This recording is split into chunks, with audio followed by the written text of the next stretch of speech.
Hi guys, thanks for joining us for another segment of Coffee Talks. I hope you have your coffee. Today, mine is iced coffee, and I want to talk to you just about spousal support questions that we get a lot, and particularly with the parental partnership when it comes to spousal support. So a lot of the times, and what a lot of people think is, well, we weren't married for very long. Why do I pay? Why do I have to pay him spousal sponsorship? We weren't together for that long.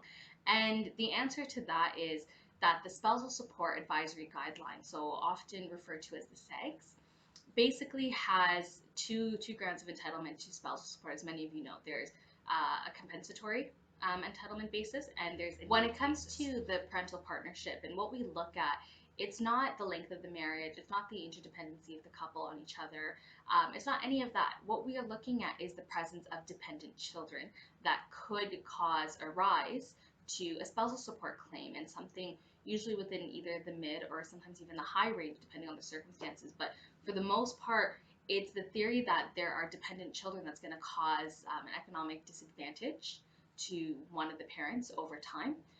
Because maybe that parent can't go to work, or they actually took some time off, for example, for maternity or paternity leave from work, and now they're disadvantaged in their career. They can't, maybe they're passed up for promotions because they had to leave town, and because little Timmy had to go for rep soccer on the weekends, one of the spouses couldn't, and they always had to be with the children. So this is what the parental partnership notion in the spousal support advisory guidelines is. So when it comes to shorter marriages of even 1 or 2 years, a very young couple, for example, who are separating and there are young dependent children, what the notion of the parental partnership and why we look at that, as opposed to looking at the length of the marriage, the interdependency of the couple, or anything like that, we look at, okay, what are the present, the past, and the future economic disadvantages for either one of the parents. And the parent with the lower salary, who maybe has a more primary caregiving role to the children, or even sometimes joint custody, if they're doing a shared type of residence or anything like that, there are going to be, and there's case law to support this, that there are going to be some economic disadvantages.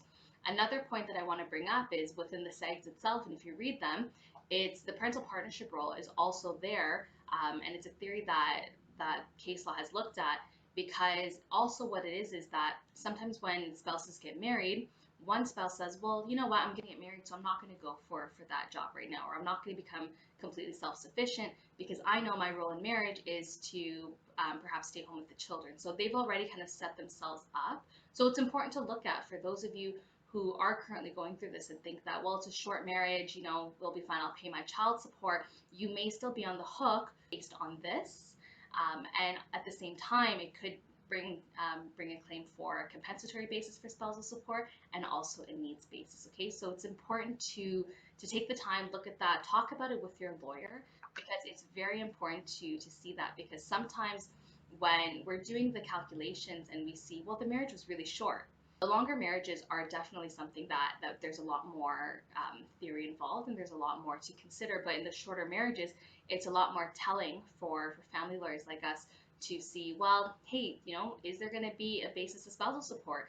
Is there going to be a duration? And sometimes the duration can also be until the kids are 18, right? Until they reach that age of majority for spousal support, because the parent who is going to suffer the economic disadvantage isn't going to do so until the kids are 5 years old or 10 years old, 12, or anything. They're going to do it until the kids are able to be on their own. There could be creative ways that we could talk about, maybe lessening how much spousal support you pay over time, and there are obviously different negotiation techniques that we can enter into, and that we can even agree to some terms where spousal support maybe is gradually decreased over time, or it's at a set amount, or it's a lump sum, or it just terminates, for example, when the kids are 10 years old. But there's more to that, definitely, that a cup of coffee just doesn't cover. So talk with us today. If you are going through this, let us know, so that we can help you out.